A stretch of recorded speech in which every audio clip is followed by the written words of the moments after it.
नमस्कार।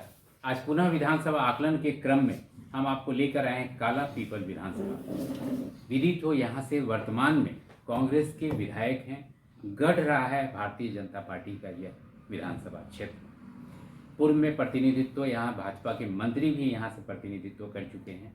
आज हम आपको बात करा रहे हैं यहाँ के वरिष्ठ भाजपा नेता। सबसे पहले एक परिचय हमारा दर्शकों को हमारे।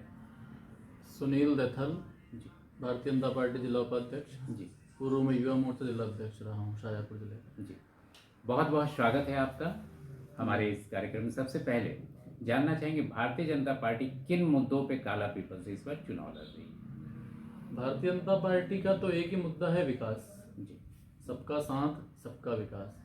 हमने सबका विकास किया है और सबको साथ लेकर चले हैं। हमने किसी प्रकार का भेदभाव नहीं किया, न जाति वर्ग में, न मतभेद में कि यह मतदाता कांग्रेस का है तो इसको लाभ कम मिले और यह मतदाता भाजपा का है तो इसको लाभ ज़्यादा मिले, यह इस समाज का है तो ज़्यादा मिले, ये इस समाज का है तो इसको कम मिले। ऐसा हमने नहीं किया। सबका साथ सबका विकास, ये हमारा मूल मंत्र है जी। और इसी को लेकर हम लोग चुनाव लड़ने वाले हैं। मतलब सर्व समाज को लेके विकास के लिए आप प्रयासरत रहते हैं।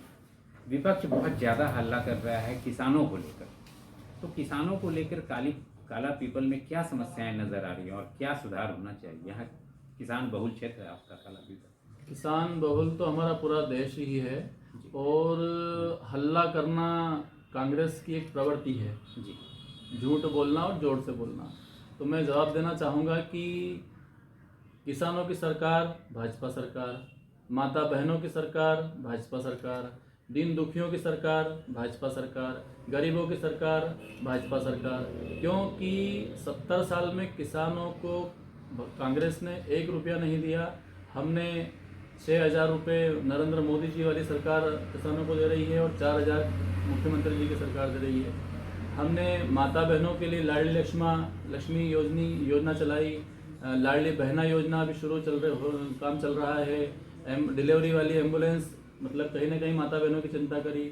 फिर दीन दुखियों की हम बात करें तो इलाज में जहाँ भी पैसा लगता है, संबल योजना में इलाज होता है, आयुष्मान में इलाज होता है। ज़रूरत पड़ने पर मुख्यमंत्री स्वेच्छा अनुदान योजना से हम लोग गरीब लोगों को पैसा देते हैं, भाजपा की सरकार देती है। उसके बाद दीन दुखियों की हो गई। गरीबों की तो घर दिया, तो आज गरीबों को घर की आवश्यकता पड़ती है, हमने घर दिए।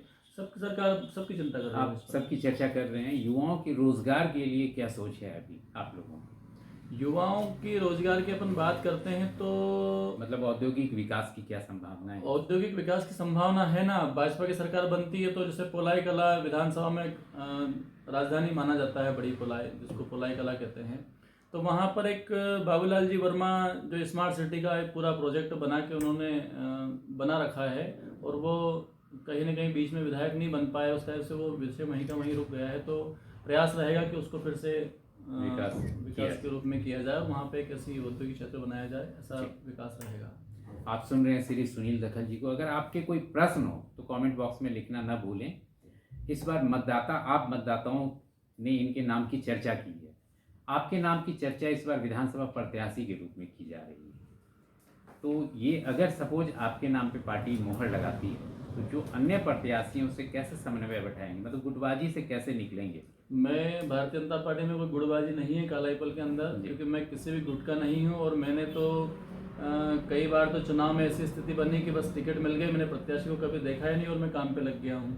तो ये जो आप जो प्रश्न कर रहे हैं ये सिर्फ टिकट मिलने तक का है। उसके बाद भारतीय जनता पार्टी में सब लोग एक हो जाते हैं और एक मिलकर सब परिवार मतलब कोई गुटबाजी नहीं है? कोई गुटबाजी नहीं है। अगर सपोज और मेरे नाम को लेकर तो कभी नहीं है जी। हाँ। सपोज अगर इस बार आप आते हैं विधानसभा में, मतलब चुने जाते हैं, पार्टी आदेश करती है और चुनाव लड़ते हैं, विधायक बनते हैं, तो विधानसभा सदन में सबसे पहला प्रश्न क्या होगा आपका? एक तो सबसे बड़ी समस्या जो मेरी विधानसभा की है वो है बैरछा दातार वाला रोड, जो कि नरेंद्र सिंह जी बैस जो यहाँ से समथिंग 8 साल जिला अध्यक्ष रहे हैं, वो उस रोड को बनाना मेरी पहली प्राथमिकता रहेगी, क्योंकि वहाँ पे बहुत दुर्घटनाएं हो रही है और वो इस क्षेत्र का सबसे खराब रोड इस समय है और मेरा पहली प्रायोरिटी उसी रोड की रहेगी। जी, मतलब सड़कें आपकी प्राथमिकताएं होंगी जिसको आप सबसे पहले उठाएंगे। बहुत बहुत धन्यवाद आप चर्चा के लिए। सबसे अंत में विधानसभा के मतदाताओं से क्या अपील करना चाहेंगे संक्षिप्त में? विधानसभा के मतदाताओं से और प्रदेश के मतदाताओं से मेरा यही है कि जब भारतीय जनता पार्टी ने आपको घर दिया तो ये नहीं सोचा कि आप भाजपा के मतदाता हो कि कांग्रेस के मतदाता हो। जब भारतीय जनता पार्टी की सरकार ने आपके बच्चों को लैपटॉप दिया तो आप किस पार्टी को समर्थन करते हो ये नहीं सोचा। आपको सड़कें दी तो ये नहीं सोचा कि ये गांव भारतीय जनता पार्टी को वोट करता है कांग्रेस को करता है। मतलब हमने बिना भेदभाव के विकास किया है और लाभ पहुंचाया है। एक कांग्रेस का व्यक्ति भी अस्पताल में बिस्तर पर पड़ा हुआ है और उसे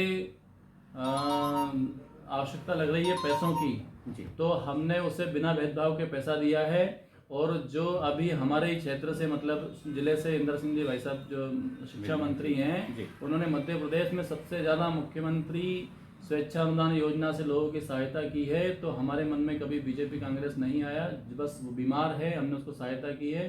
तो मतदाता भी जब मतदान करे तो ये नहीं सोचे कि मतलब भेदभाव ना करें हमारे प्रति कि जब भाजपा ने हमको साथ दिया है तो हम भाजपा का साथ दें। यही विनम्र अपील है यहाँ के मतदाताओं से। चलिए, इनका कहना है कि जब आप मतदान करने जाएं तो भेदभाव ना करें। भाजपा लंबे समय से यहाँ रहा है और इस बार इनके नाम की चर्चा प्रबल बहुत बहुत धन्यवाद, आभार। आप दर्शकों का भी आभार।